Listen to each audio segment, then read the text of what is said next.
trabaja menos, las partículas, los microbios se estacionan y producen infección. Por eso es que en los meses de invierno sufrimos más de infecciones respiratorias que en los meses de verano. Por otra parte, el humo del cigarrillo también inmoviliza a los cilios. Por eso es que un fumador empedernido, un fumador crónico, va a sufrir de bronquitis frecuentes por este hecho de la lentificación del movimiento ciliar. Defensa contra la infección, los macrófagos en la vía aérea distal y el alveolo, y la secreción de inmunoglobulina A. Recuerden, la inmunoglobulina A es un mecanismo de protección de las secreciones y de los tubos. El tubo digestivo, el sistema urinario, el aparato respiratorio y todas las secreciones, lacrimal, orina, salival, están provistas de inmunoglobulina A. Otras funciones metabólicas, síntesis de fosfolípidos. Ese surfactante que hablamos hace un rato es el dipalmitoil-lecitina. Es justamente el surfactante. Quien sintetiza el surfactante son los pulmones. Síntesis de proteínas, colágeno y elastina. Síntesis de proteasas liberada por neutrófilos macrófagos que degradan a las proteínas produciendo el enfisema. Eso es interesante también. Los alveolos, ¿cuál es el fin de los alveolos? ¿Por qué no tenemos una bolsa única? Digamos, los pulmones, ¿por qué no terminan en un alveolo grande y se intercambia gases a nivel de ese alveolo grande? ¿Cuál es la finalidad de formar 3 millones de alveolos? Es para aumentar la superficie de intercambio. Tendríamos un alveolón y un alveolo pequeño.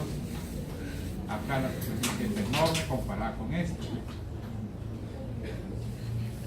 En el paciente, los fumadores crónicos, se activan ciertas enzimas proteasas y ya como sospechan, degradan las proteínas.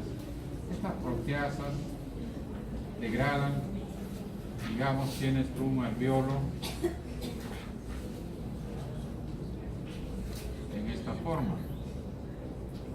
Estas proteasas activadas van a degradar los puentes interalveolares y ese alveolo que estaba formado, esa vía que estaba formada por muchos alveolos va a estar formada por un alveolo grande y la superficie de intercambio evidentemente se va a reducir.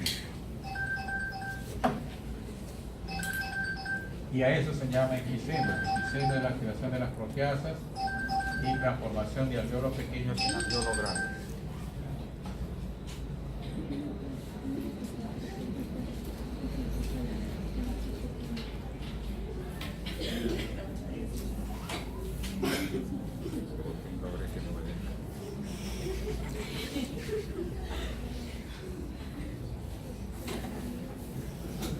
Bien, entonces las proteasas, repito, se pueden activar por el humo de cigarrillo por contaminantes y provocar pues el enfisema. Enfisema es la transformación de desaparición de paredes interalveolares y reemplazo por alveolos grandes, con la consiguiente disminución de la superficie de intercambio.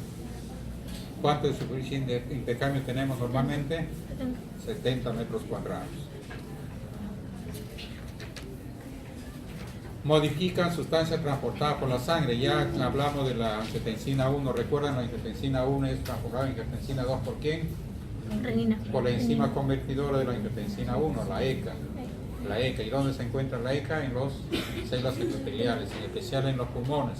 Se mencionaba de que tanta es la efectividad de este sistema que solamente en una pasada de la sangre a través de los pulmones, toda la angiotensina 1 es transformada en angiotensina 2. Inactiva la bradiquinina, serotonina y una serie de sustancias, en menor grado la noradrenalina y posiblemente la histamina, pero no sufren alteración, o sea, la acción es selectiva: adrenalina, prostaglandina A1, A2, angiotensina 2, dopamina, oxitocina y hormona antidiurética. Muy importante que no actúe sobre estas sustancias, porque si no la fisiología se alteraría totalmente. Equilibrio ácido-básico. Otra función importante es el mantenimiento del equilibrio ácido-básico. Vamos a tener una clase especial sobre eso, así que no ahondamos más.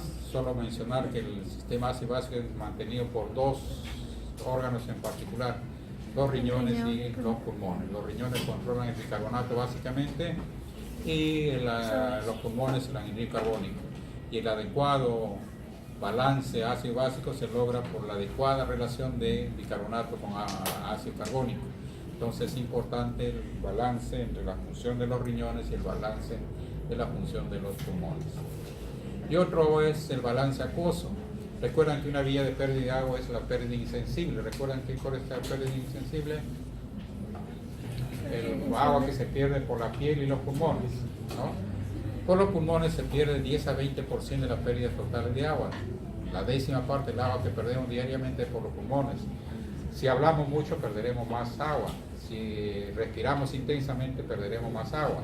Si hace mucho calor, jadeamos un poco, se pierde más cantidad de agua. Entonces es importante en ciertas circunstancias particulares. Balance de calor, 5 a 10% del total de pérdida de calor, igualmente es una vía de pérdida de calor. ¿Recuerdan? Les decía cómo es que perdemos calor por los pulmones. ¿Alguien recuerda? El aire que exhalamos está saturado de vapor de agua. Esa agua para evaporarse ha absorbido gran cantidad de calor porque el calor específico del agua es muy grande. Entonces el agua que exhalamos está cargado ha necesitado gran cantidad de calor para evaporarse. Filtrar la sangre, microtromboembolias, sistemas fibrinolíticos. Esos capilares que rodean a los alveolos son muy finos y los eritrocitos muchas veces pasan en fila. Y al pasar en fila lo hacen muy lentamente y eventualmente pueden formarse microcoágulos que se vienen a perder el capilar. Hay sistemas fibrinolíticos que una vez producidos los microcoágulos inmediatamente lo disuelven. Igual van a ver en los riñones, también tenemos sistemas fibrinolíticos que aseguran que los riñones van a permanecer funcionales, igual pues en los pulmones. Entonces, microcoágulos, microtrombos que se forman son disueltos por los sistemas fibrinolíticos. Eliminación de sustancias volátiles. Muchas sustancias volátiles son eliminadas por los pulmones. ¿Conocen algunos? Seguro que sí. El alcohol se elimina por la vía respiratoria. Es fácil reconocer que un sujeto ha ingerido alcohol por su aliento a alcohol. La acetona se elimina por los pulmones. Bueno, calentamiento del aire, ya mencionamos que el aire debe llegar a 37 grados centígrados. Humidificación del aire, debe estar saturado de vapor de agua. Y el olfato también es importante. Recuerdan que el aparato olfatorio es ¿qué tipo de receptor? Quimioreceptor. Y para que funcionen los quimioreceptores, la sustancia, el estímulo debe estar en contacto con el receptor. Y la única manera como puede llegar el estímulo al aparato olfatorio es por el aire.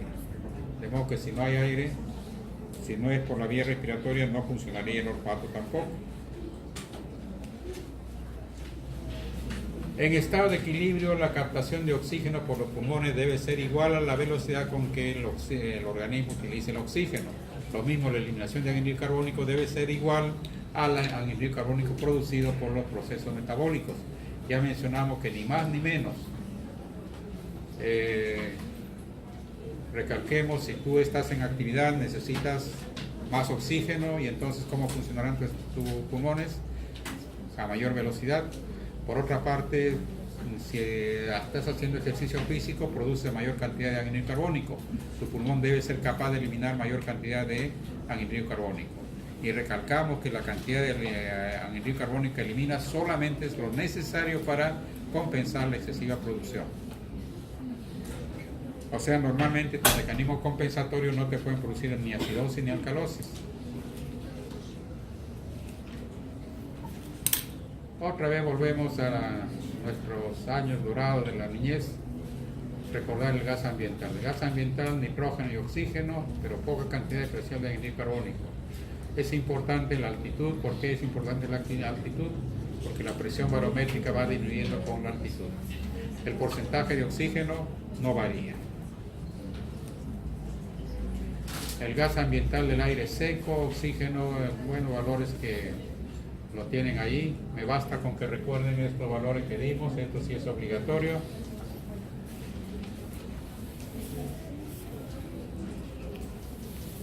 Veamos un poco sobre este tema que lo dejamos pendiente. espacio muerto.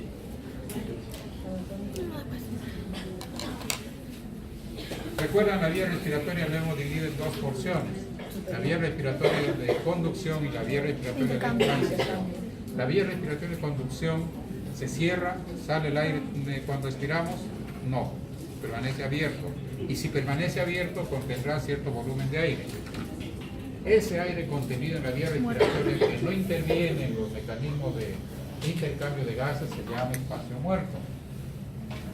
¿Cómo definiríamos entonces espacio muerto? Un volumen de aire que no intercambia, que no interviene en los intercambios de gases. Recuerden esta definición que vamos a utilizar más tarde. Entonces, un volumen de aire que no interviene en los intercambios de gases.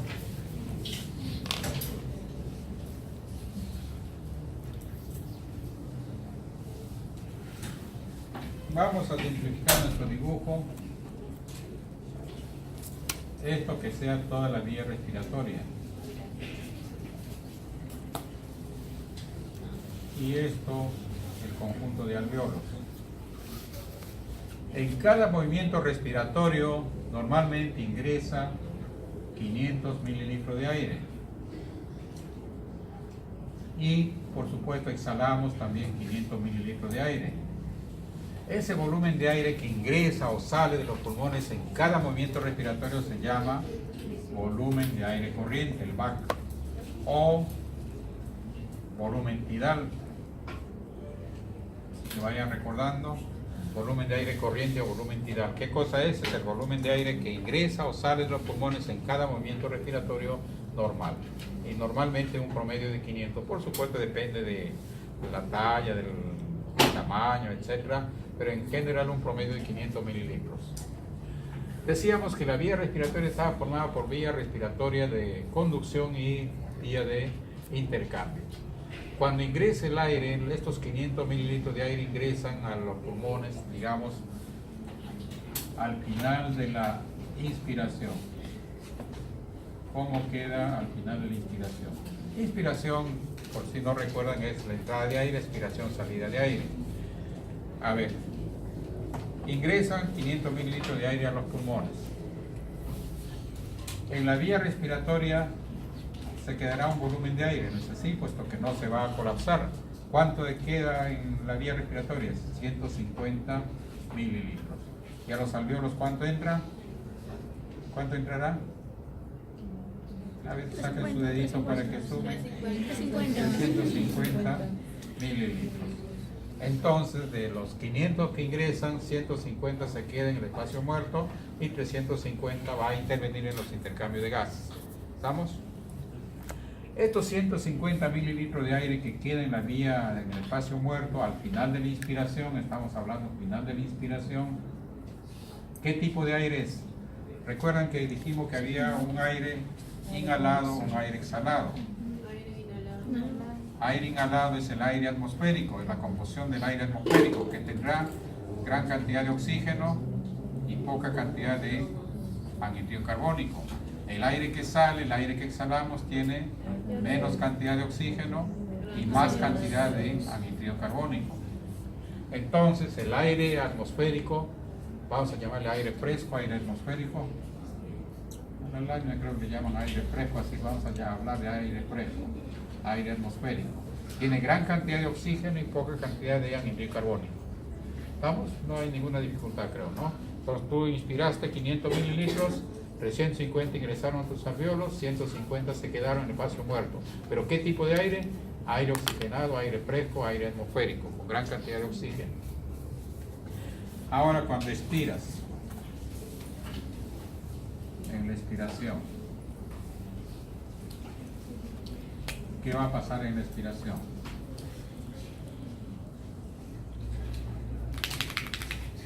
Empezaste de esta situación. Recuerden que acá está 150 de aire fresco y acá el aire contenido en los alveolos le llamaremos a aire alveolar. Aire alveolar. A ver, entonces empieza la expiración. Cuando empieza la expiración, ¿qué sale primero? El aire fresco. Llenaste hasta ahí tus tubos. Empieza la expiración. ¿Qué sale primero? Los 150 mililitros. del espacio muerto. ¿Qué tipo de aire? No. Aire fresco, aire oxigenado. Entonces, luego sale 350 de aire alveolar. 350 de aire alveolar. Entonces expiraste, salen los 150, 350 y están los 500. ¿Y qué queda en el espacio muerto? Los alveolos contenían 500 mililitros. Entonces, cuando expiraste, primero salen los 150 del espacio muerto, luego 350 del alveolo y los últimos 150 se quedan en el espacio muerto. ¿Qué tipo de aire? Aire alveolar. Aire alveolar.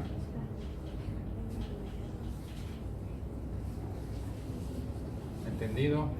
Todo el truco está en entender eso. Cuando expiraste, primero sale el aire fresco que llenó el tubo, luego 350 del alveolo. Y los últimos 350 que vienen del alveolo se quedan en el espacio muerto. Bueno, y ahora cuando inspiras, repetimos cuando en la inspiración, ¿qué entra primero a tus alveolos? Aire fresco. 150. No. Aire alveolar. A ver, ¿Pero por qué? ¿qué entra primero? Aire fresco. Alveolar. Alveolar. Fresco. A ver, No, el aire. El aire alveolar. recuerden la expiración, ¿cómo quedó en la expiración? La expiración, ¿cómo quedó? Salió 150 del aire fresco más 350 de aire alveolar. Los últimos 150 de aire alveolar se quedan en el espacio muerto. Entonces acá tengo contenido 150 de aire alveolar. Cuando inspiramos, ¿qué cosa entra primero? Alveolar. Los 150 de aire alveolar. Aire alveolar. Y luego 350 de aire fresco. Aire fresco. ¿Y qué se queda al final? En el espacio muerto, 150 de aire fresco. Y ya estamos otra vez. Analicen, carburen bien eso. Entonces, si entendieron bien, van a ser capaces de responder las preguntas que les voy a poner en el examen. Entonces tenemos un aire alveolar, un aire fresco inhalado, un aire exhalado. Si yo comparo aire fresco con aire alveolar, aire fresco, aire alveolar, ¿de dónde proviene el aire del alveolo? Del aire que ingresa. El aire exhalado, ¿de dónde sale? El aire que sale en los alveolos. Pero si comparo el aire fresco, aire atmosférico con aire alveolar, ¿su composición será igual?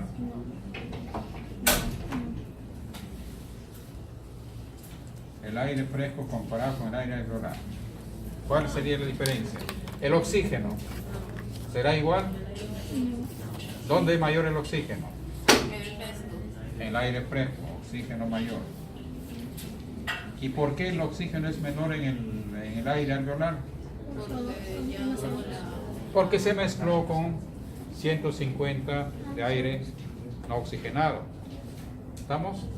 El anhídrido carbónico, ¿cómo será en el aire fresco? Muy bajo. En el aire alveolar, alto. Ahora si comparamos el aire alveolar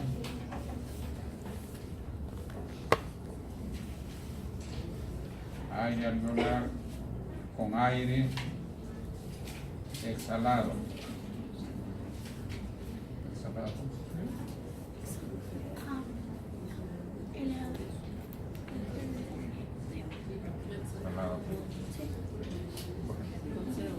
Vamos a comparar el aire alveolar con el aire exhalado.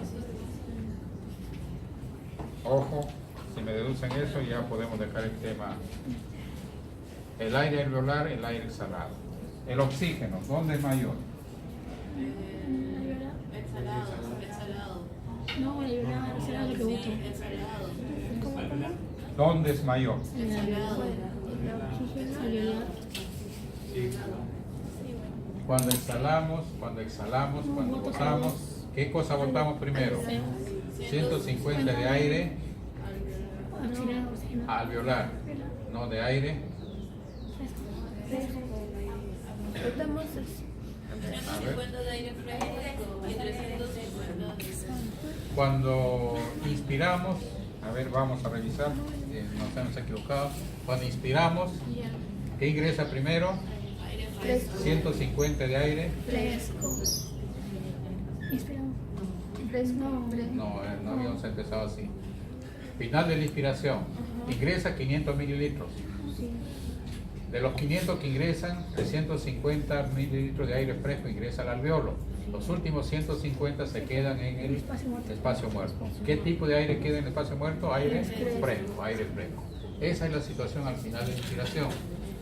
Ahora, en esas condiciones empezamos a botar el aire en la expiración. ¿Qué sale primero? Los 150 del aire fresco, más 350 de aire alveolar. ¿Y qué queda en el espacio muerto? Aire alveolar. El espacio muerto queda en el aire alveolar. Cuando inspiramos, entra primero los 150 de aire alveolar más 150 de aire fresco. Estamos bien. Ahora entonces, acá ya nos fue bien. Ahora estamos comparando el aire alveolar con el aire exhalado. Aire alveolar con aire exhalado. El aire alveolar con el aire exhalado. ¿Por dónde es el oxígeno mayor? El aire exhalado, ¿de dónde sale? Del alveolo. Pero cuando exhalamos, primero sale el aire fresco que se quedó en el espacio muerto, más 350 del aire alveolar. Entonces, el oxígeno será mayor en el alveolar. No. No, mayor en el exhalado. Mayor en el exhalado. El aire alveolar se mezcla con aire fresco y aumenta su oxígeno. No. Estamos bien. En el aire exhalado el oxígeno es mayor. El aire alveolar el oxígeno es menor. El aire carbónico.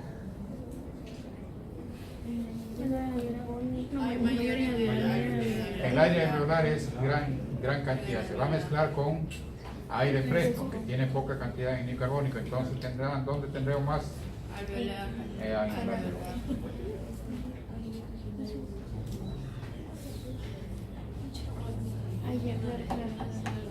Bien, ¿alguna pregunta? Con toda seguridad les va a venir una pregunta en el examen de esto, para fastidiarlos. Así que vale haber entendido. Entonces, el aire alveolar es una mezcla de aire fresco y usado. Aire fresco y usado, o sea, aire oxigenado con aire no oxigenado. Menos oxígeno que el aire inspirado, más dióxido de carbono que el aire inspirado. Dióxido de carbono es lo mismo que el anhídrido carbónico, ¿no? Por números. No, presiones. Son presiones, ¿no? ¿Perdón? Son presiones. Sí. Sí, ¿no? Son presiones. Sí. Ahí está. Bueno, no hay preguntas, así que continuamos. Profesor, en el caso de aire inspirado, no se relaciona como el alveolar. Acá que era aire fresco. Sí, fresco. Y la fábula. Aire alveolar. Profesor, El aire inspirado que en el aire, hay aire inspirado, o sea, igual se hace la relación como si fuera el aire exhalado. Aire inspirado con Ahí usted ha puesto alveolar como es. aire inspirado con aire alveolar con aire exhalado. Si yo comparo aire inspirado con aire exhalado, ya la diferencia es muy gruesa y ya no necesito estar analizando esto, porque el aire inspirado que tiene gran cantidad de oxígeno, deja su oxígeno y el aire expirado tendrá menos oxígeno. Anhídrido carbónico, muy poco el aire inspirado Acá recibe el anhídrido carbónico y el aire salado tendrá gran cantidad de anhídrido carbónico. Eso es muy fácil. Es tan fácil que ya lo dejamos. Bueno, ¿de qué les iba a hablar? Ah, sí. Presiones. Estos datos que vamos a dar es de recordación obligatoria. Gracias, mala.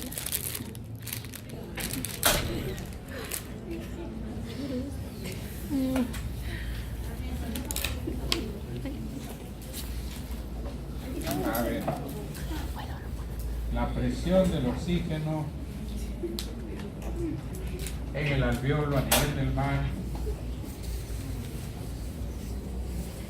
es de 100 milímetros de mercurio. En alguna literatura van a ver 104, 109, pero un promedio de 100. La presión parcial del anhídrido carbónico, 40 milímetros de mercurio.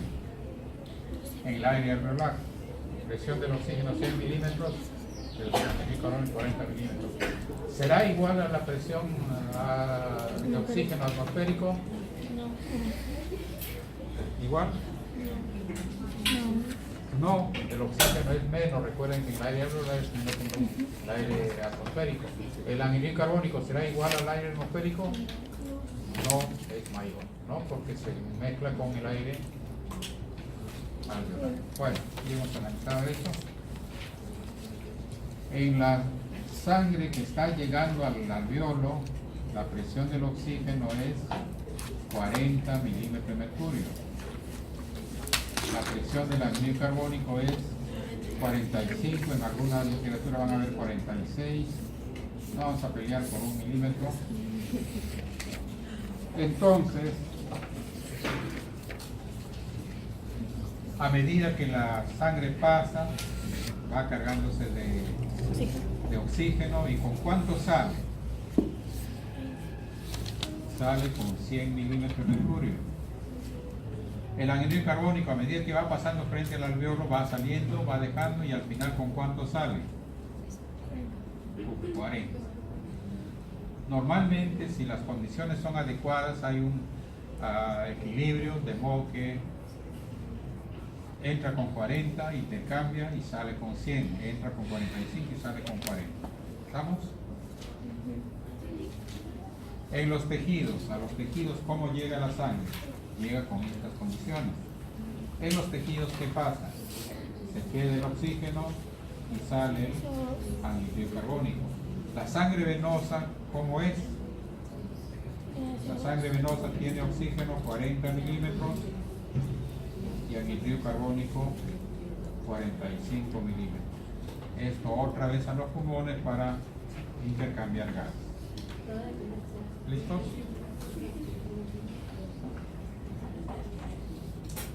Bien, nada especial.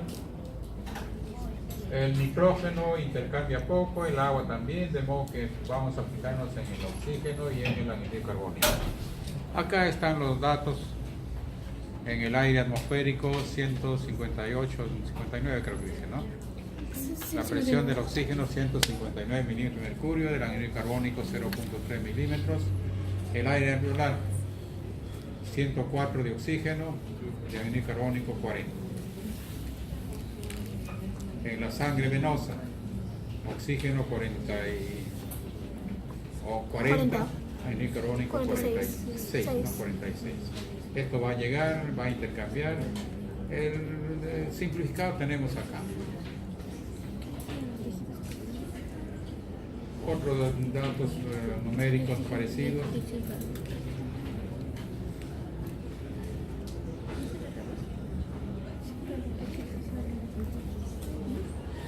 Recuerden que los gases siempre se mueven obedeciendo a gradiente de presión. Si la gradiente de presión es mayor, habrá mayor intercambio. Si hay menor, menor intercambio.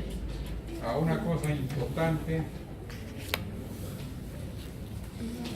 la sangre recorre un determinado espacio frente a un capilar. Acá la gradiente es de 100 contra 40. Pasará cierta cantidad de sangre. Más tarde, acá sigue siendo 100, pero acá ya no 40, digamos 50. Más tarde acá 100, pero acá ya no es 50, 60. acá más tarde 70, a 80, 90 hasta 100, ya equilibrado y ya sano. ¿Me dejo entender? Entonces la cantidad de oxígeno que va a ir entrando va a ir disminuyendo dependiendo de la gradiente de presión. Al principio pasará gran cantidad de oxígeno, luego va disminuyendo hasta que al final ya no pasa, ya se ha equilibrado. Con el anhídrido carbónico ocurre al revés. Eso es lo que queremos decir con eso. La velocidad de intercambio es proporcional a la diferencia de la presión parcial entre el aire lunar y el capilar sanguíneo. Heterogeneidad de la ventilación: no todos los alvéolos tienen la misma presión de oxígeno. Unidades mejor ventiladas tienen mayor PO2, mejor ventilado, mejor transporte de oxígeno.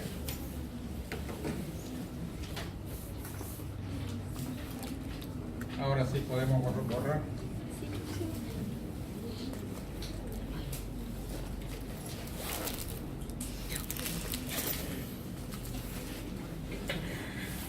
¿Recuerdan a qué hemos llamado espacio muerto? Aire no intercambiado. Volumen de aire que no interviene en los intercambios de gas. Un volumen de aire que no intercambia gas. Mi ayudante, por favor, puede prender el reloj. Gracias, te voy a nombrar ayudante oficial.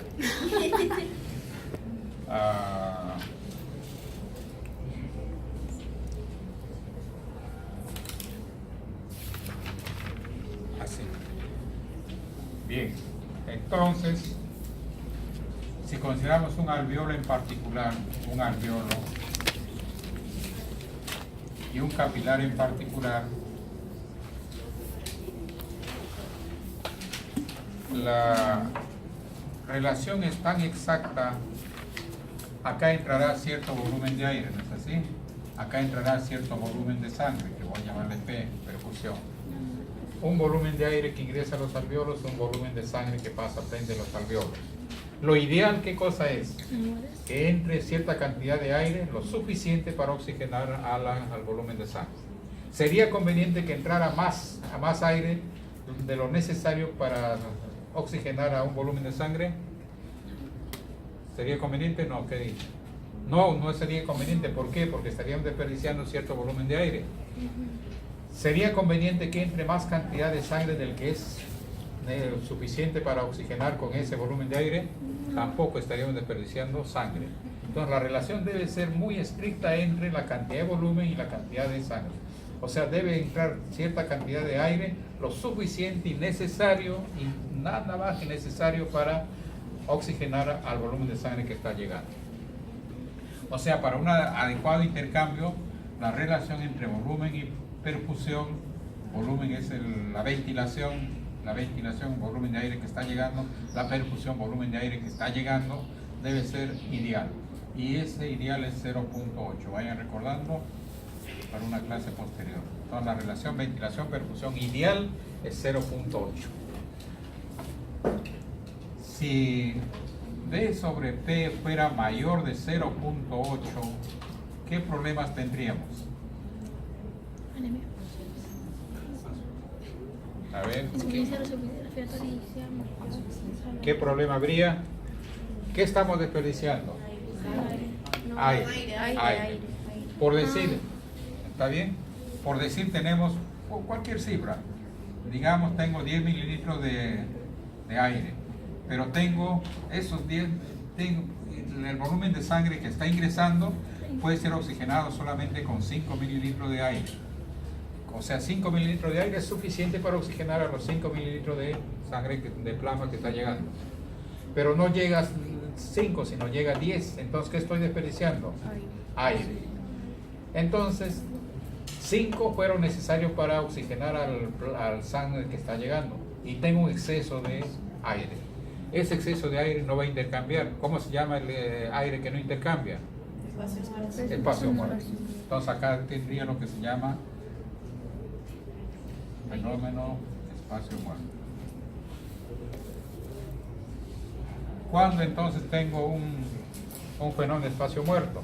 Cuando la ventilación es demasiado para una perfusión adecuada. Si la ventilación es demasiado, estoy desperdiciando aire y tengo un fenómeno de espacio muerto. ¿Se entendió eso? Sí. Si fuera al revés, B sobre P menor a 0.8, Acá remarquemos ventilación mayor que perfusión.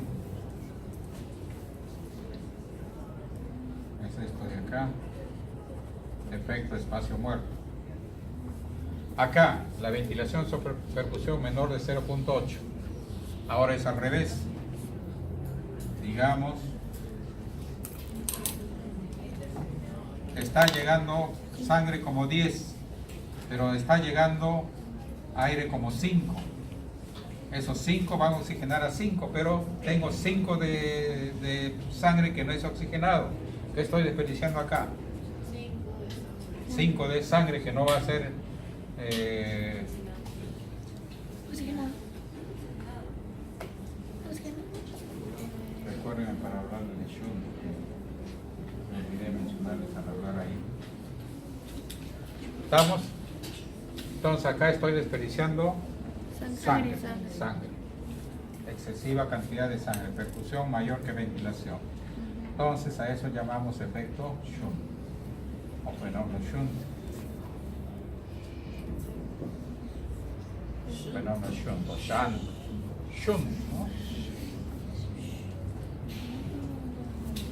Así es. Me salió bien la escritura.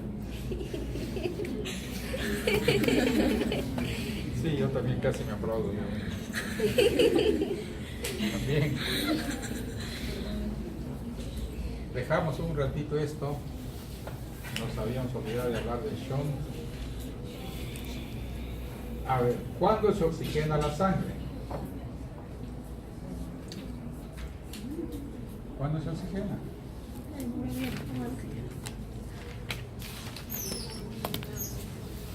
Del ventrículo derecho sale. A ver, recordemos un poco. Venas pulmonares.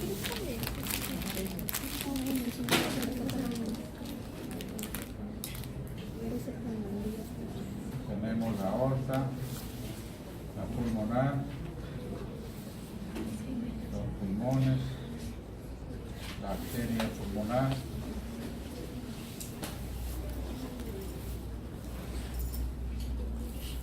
y de los pulmones salen las venas pulmonares que desembocan en la aurícula izquierda.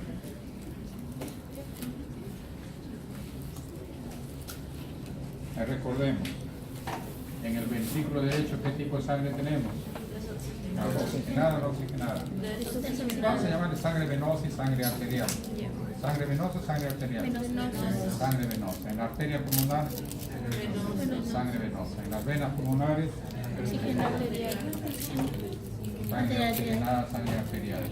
En la aurícula, sangre arterial. En el ventrículo, sangre arterial. En la aorta, sangre arterial.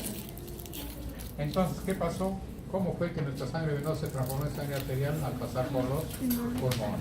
Entonces, una sangre que pasa por los pulmones, o mejor, para que la sangre se transforme de oxigenada, de no oxigenada a oxigenada, necesariamente debe pasar por los pulmones, ¿no? Entonces, ¿qué va a pasar si la sangre, entonces, normalmente,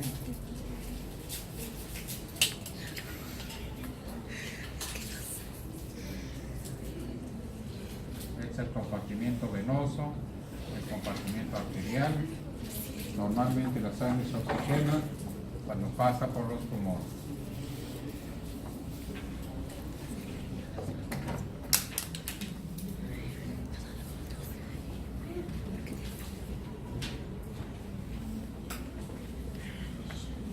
Bien, entonces la sangre pasa por los pulmones y se oxigena. ¿Qué pasaría si la sangre pasara directamente del lado venoso al lado arterial, sin pasar por los pulmones? Acá viene mi sangre arterial oxigenada, se contamina con la sangre no oxigenada y bajaría su concentración, ¿no? A esa comunicación entre el lado derecho, que es sangre venosa, y el lado izquierdo, que es sangre arterial, se llama shunt. Shunt o fuente, bypass veno arterial. Entonces, en los casos de shunt, tengo que la sangre arterial se contamina con sangre venosa que no ha pasado por los pulmones. ¿Estamos? Acá vuelvan a la figurita que mencionamos antes. Recuerdan que la sangre venosa llega con estos valores, intercambia y sale con estos valores. En los tejidos ocurre el intercambio de gases y sale la sangre venosa con esta presión. Raro, ¿no hemos visto? Bueno, ¿estamos hasta ahí? Resulta que entonces la sangre que ha pasado por los pulmones, ¿con qué presión de oxígeno sale? Con 100, el anhídrido carbónico con 90. Pero resulta que en la aorta, la presión del oxígeno es de 95 a 97 milímetros de mercurio. No es 100. ¿Por qué será? Del capilar sale con 100, pero en la aorta tengo 97. Ha bajado la cantidad de oxígeno. Es como si hubiese contaminado con sangre venosa. ¿Me entienden? O sea, ha ocurrido algún shunt. Y esto ocurre normalmente. Normalmente, ¿dónde es posible que nuestra sangre arterial se contamine con sangre venosa? ¿Recuerdan la vena de Tebecio? Vena de Tebecio, ¿recuerdan? Sí, el corazón, todo. La más chiquita del corazón, creo. Tienes el ventrículo, la vena del ventrículo izquierdo. ¿Qué tipo de sangre tiene? Oxigenada. Sangre oxigenada, sangre arterial. De ahí nace la vena de Tebecio, que se meten al miocardio y dejan su oxígeno como cualquier vaso sanguíneo. ¿Y qué tipo de sangre vuelve? Entró sangre arterial, deja su oxígeno en el miocardio. ¿Qué tipo de sangre vuelve? Sangre venosa. Un volumen de sangre que no pasó por los pulmones, entonces bajará la cantidad de oxígeno. Un shunt.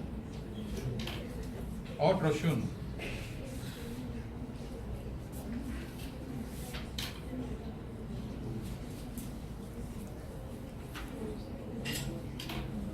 Acá, el débito cardíaco ventrículo derecho es el que viaja por el circuito pulmonar y vuelve a la aurícula izquierda. El débito cardíaco ventrículo izquierdo sale por la aorta. ¿Cómo es el débito cardíaco ventrículo derecho izquierdo? ¿Cuál es mayor? Izquierda. Qué rápido se olvidan ustedes.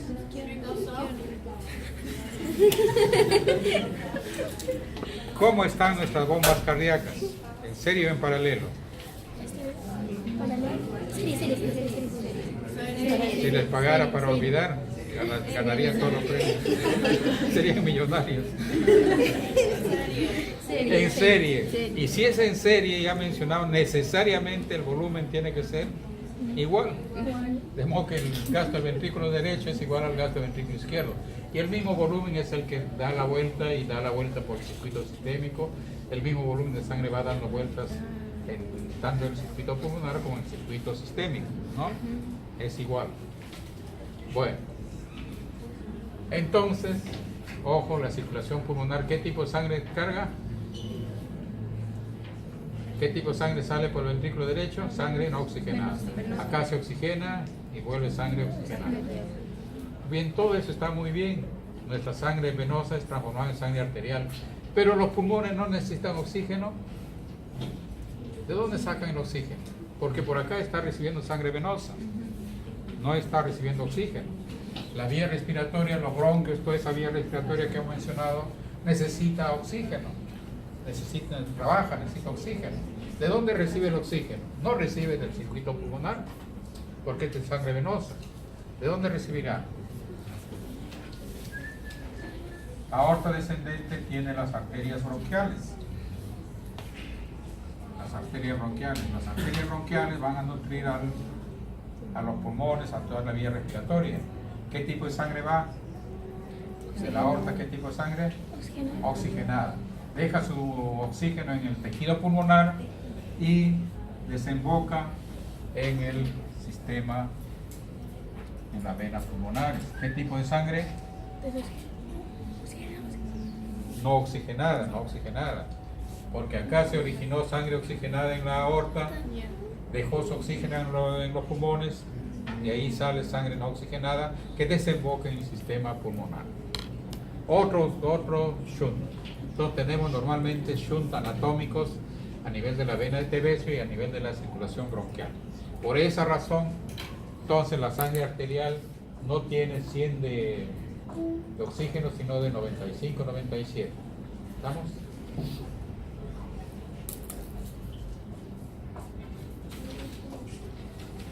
Entonces, sangre que no pasa por los pulmones constituye shunt. Ahora sí nos entendemos mejor. Recuerdan, si B sobre P es 0.8 el ideal de cierto volumen para cierto volumen de sangre, cierto volumen de aire para cierto volumen de sangre. Si el volumen de aire sube.